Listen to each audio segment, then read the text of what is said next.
gentlemen, put your hands together for TJ Gray!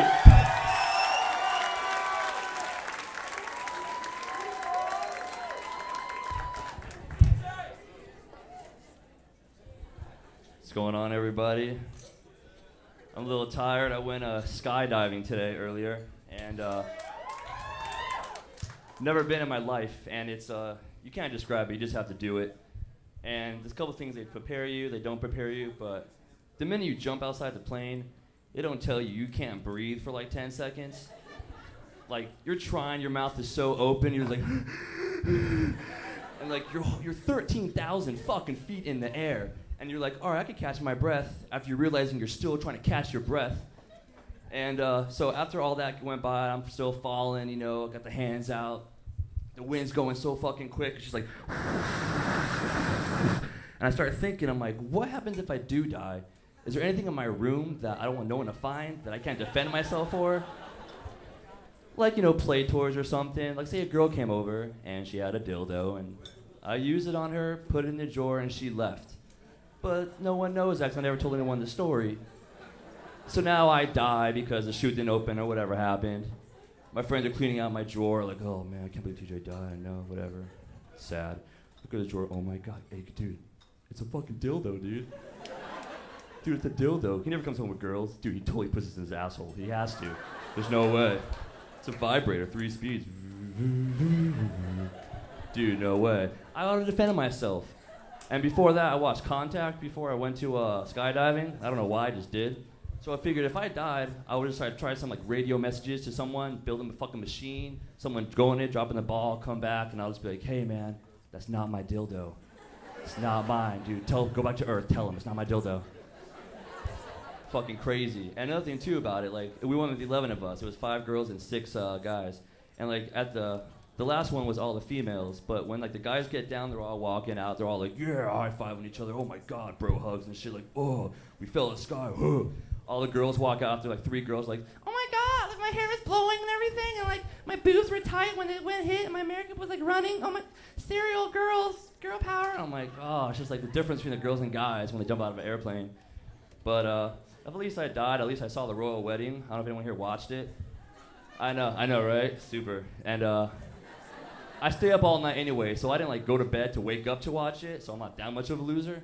So I'm already up. I'm like, I'll watch it. Fuck it. So it was a beautiful wedding. It was pretty epic. I mean, you don't often see a prince and a fucking princess get married in 2011.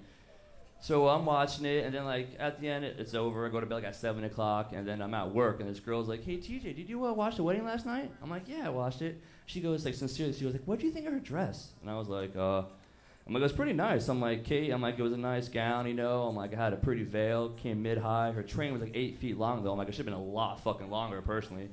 But the see-through, she had like long sleeves on, like see-through, it was pretty cute. Like halfway in the conversation, I'm like, oh my god, I'm fucking gay. I'm like, why do I know this? I'm like, and then I'm like, well, I couldn't see her shoes because the gown was so poofed out. I'm like, who gives a fuck what her shoes look like? I'm like, someone, give me a fucking beer. I'm like, ask me a sports question. What? Football. Throw me a football. There was no footballs to be thrown though. Fucking crazy, but it was a good wedding, by the way, though. I don't know who made the dress. I think it was like Sarah something was the name, but anyways. So on a other side note, I was going to this girl's house, and she called me up. It was like my birthday years ago. I was like 23 at the time. And she goes, hey, you should come over, you know? I'm like, all right, what do you want to hang out for? She goes, I don't know, it's like 12 o'clock at night. I'm like, only means, whoa, you guys okay there? You good? Okay, just whatever. So we're going, and side note there. So we're going to the girl's house, and I go there, knock on the door, answer, and she goes, hey, well, we can, have sex for your birthday. I'm like, that's pretty straight up blatant. Okay, no games here. I don't have to be all sit there and be like, should I make the first move? Should I put my arm around her? Fuck, I do want to like do her, but I don't, oh God. But she did call me over. But fuck it, she said it, so I'm like, all right, cool, it's out. It's easy. So we go straight to her bedroom. I'm laying there, and she has beautiful white sheets, white pillowcase, white linen. Everything's fucking white in her room. Everything. You'll see why it matters. So I'm sitting there, and out of all the fucking nights, I have the worst diarrhea ever. Ever. And not the, oh shit, I'll shit when work's over kind of shit. It's like, no, now, right now, I have to go. I'm clenching my butt so tight. There's no boner. My dick is this fucking big.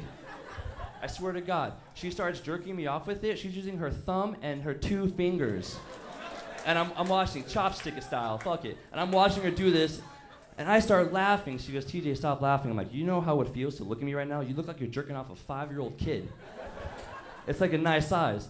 So I go there, and I'm on top of her, we're making out. She's like, oh yeah, well. And all of a sudden you hear, I'm like, no way. I'm on top of her, butt naked. I have to shit so bad. Her sheets are so white. I'm like, what do I fucking do?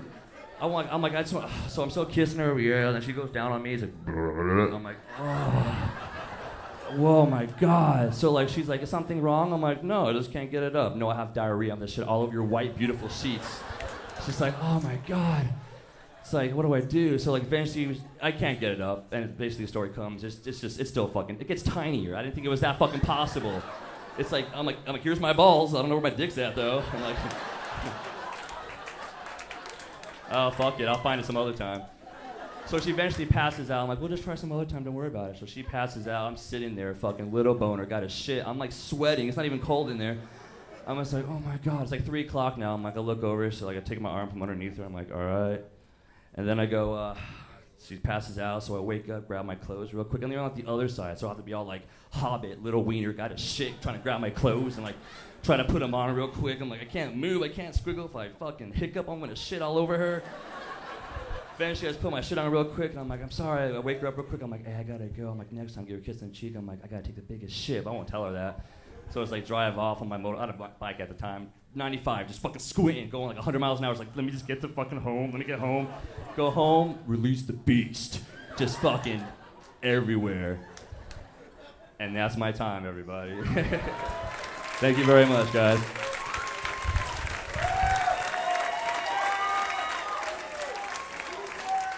CJ, great, everybody!